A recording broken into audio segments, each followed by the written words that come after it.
Hey guys, this is Justin. Hello and welcome to another video. Today's upload is sponsored by my good friends over at Vite Ramen. Right now, if you check the description and use code ECKHARTS, you will get 10% off, plus some goodies, plus most importantly, some delicious and healthy ramen, but we'll come back to that later. Right now, we are talking about one of my favorite Star Wars vessels ever, the Nebulon-B frigate. When the Nebulon-B frigate first appeared in, of course, Empire Strikes Back, it was the largest rebel vessel we had ever seen. And alongside, of course, the Battle of Hoth, it gave us a good idea regarding the scope of the rebellion. Now, I didn't realize this when I was a kid, of course, but the lore for the Nebulon-B is actually somewhat surprising, because when I look at this ship, I think Rebel Alliance. Compared to, say, the sleek Imperial Star Destroyer, the Nebulon-B, it's a lot closer to the GR-75. It looks like it's multiple ships sort of sandwiched together. There's parts missing. It's got that long spindly section indicating that maybe it had to be stripped down. I mean, it's 2023. You probably know all about the Nebulon-B's Imperial origins, but there's a lot more in the vessel's history that I find interesting, aside from just the simple fact that, yeah, it originated as an Imperial design. But we will start at the very beginning. The Nebulon-B had its lore established in the Star Wars sourcebook, and since then it's remained pretty consistent. First of all, it has a formal title of escort frigate, and yeah, that fits what we know about ship classification, but also back in the day, they called a lot of things frigates. Home 1, for example, was sometimes called a Mon Calamari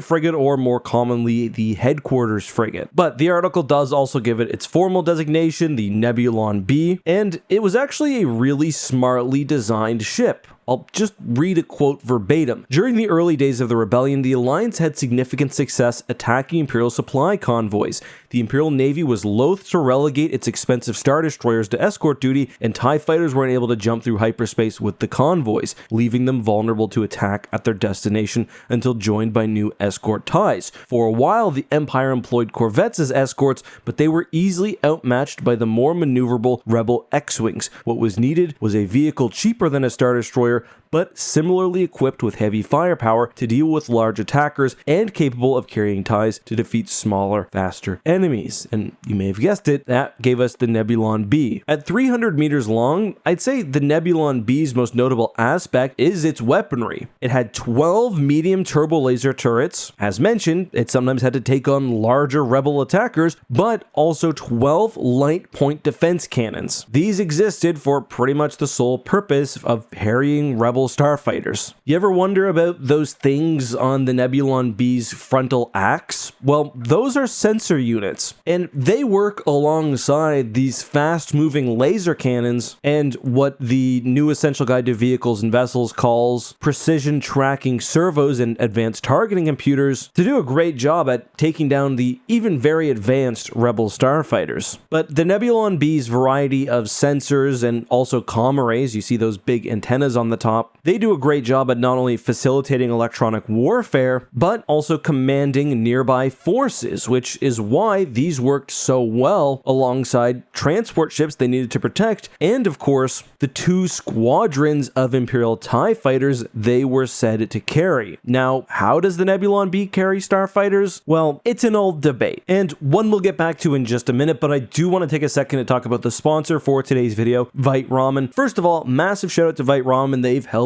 a project that's been important to me that I'm going to, I guess, more publicly announce soon, and that's my support of local hockey in my community. But about the product itself, you guys know Vite Ramen has been the greatest sponsor and supporter of the channel. They make healthy, delicious ramen, including my flavor, Masamon Curry, which is the best flavor of Vite Ramen. Just a hint, I said this before, add a little less water, put some peanut butter in, it's phenomenal. Now, I don't even really need to sell Vite Ramen to you guys, just read the comments whenever I talk about the product. You guys love it, and when you purchase from the company, you'll not only be getting a great product, but also supporting a small American-made business which pays their employees a living wage. As I mentioned, right now, you can visit the link down in the description, use code ECKHARTS, and you'll get not only 10% off your Vite Ramen order, but also some special goodies. If you're not interested in Masamon Curry, or if it's sold out, I don't think it should be right now, you could also check out some of the awesome variety packs. Really, there's no going wrong. You'll definitely find a flavor that you liked. But let's get back to a contentious topic.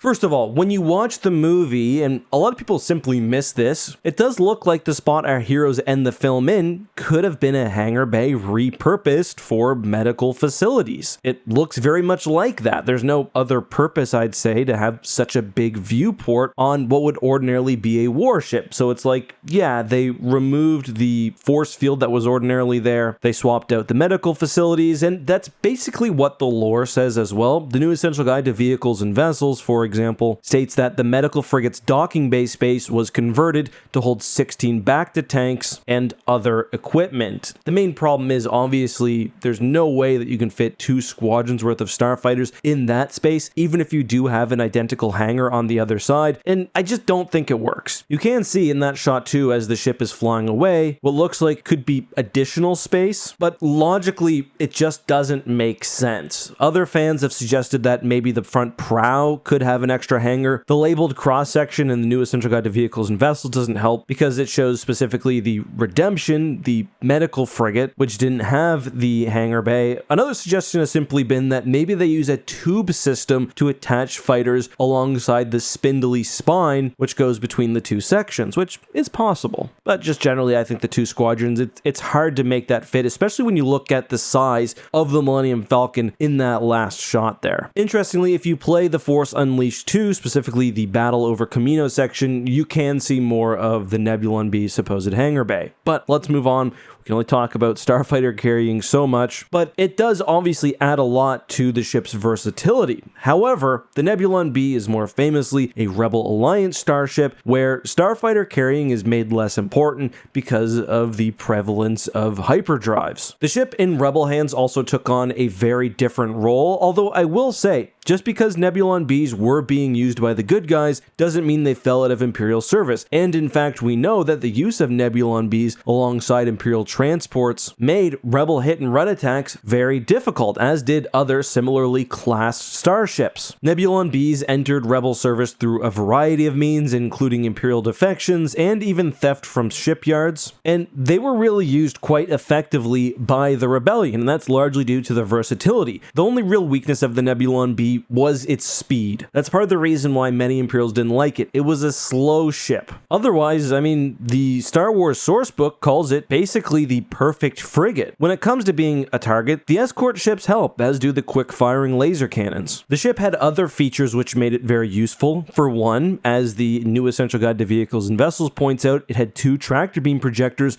which were really good at rescuing crippled friendly starfighters or capturing enemy ships. One interesting way the Nebulon-B could be used, I get this from the Star Wars sourcebook if you're running an RPG, it could be a really fun idea. They would pose as the escort ships for Imperial shipments, and I mean, sometimes they even would be the escort ships just taken over by rebels. Once the transports get out in the middle of space, well, piracy away, and yeah, the 2 tractor beams certainly helps with that. Additionally, the advanced communications and sensor units made it really effective as a command ship during battle. Many rebel task forces have been anchored by a Nebulon-B, several corvettes, a bunch of starfighters, and some luck and, can-do attitude. The vessels also would have been highly customizable. Some were used for medical frigates, as was the case with the Redemption in The Empire Strikes Back. In that case, they remove a lot of the weapons and give extra power to backup systems, shield generators, and the like. Obviously, there's a trade-off there. They're not warships at that point. But you can imagine just looking at the Nebulon-B how it would be really easy to add or remove sections, and the Star Wars sourcebook actually has a Nebulon-B of a different design, which I find pretty interesting. This probably was just concept art that didn't make it, but you can also see it as another option for the ship, another configuration maybe. The Nebulon-B has different evolutions in both canon and legends. There's a Nebulon-B2, it mostly appears I believe in Star Wars TIE Fighter, but the New Republic also develops the Corona frigate. It's basically like a further bulked up Nebulon-B, whereas Star Wars canon also has the Nebulon-C, as we see in The Last Jedi, which is a design that I actually quite like. But that's all I've got for you today. Until next time, please be safe, and I'll see you soon.